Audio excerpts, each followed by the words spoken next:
Terdeteksi bucin, Chef Juna terpantau ikut kekasih rayakan Lebaran bareng keluarga besar. Perayaan Lebaran menjadi momen yang ditunggu bagi umat Muslim.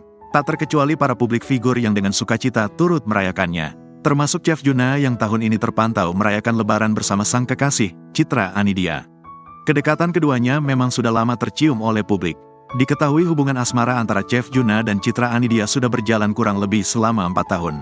Momen Lebaran kali ini pun tak disia-siakan Chef Juna untuk mengenal lebih dekat keluarga besar Citra Anidia.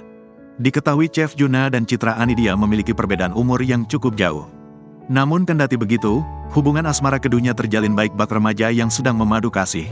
Citra Anidia sendiri merupakan seorang DJ dan penyanyi.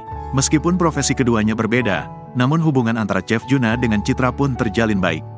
Seperti yang baru-baru ini dibagikan sang DJ melalui unggahan Instagram @encit90 pada Rabu, tanggal 10 April tahun 2024. Pada foto yang dibagikan, tampak Chef Juna dan Citra kompak berpose mengatupkan kedua tangan. Citra tampil cantik dan anggun dalam balutan jilbab dan gamis. Sementara Chef Juna tampil mengenakan kemeja pendek kotak-kotak.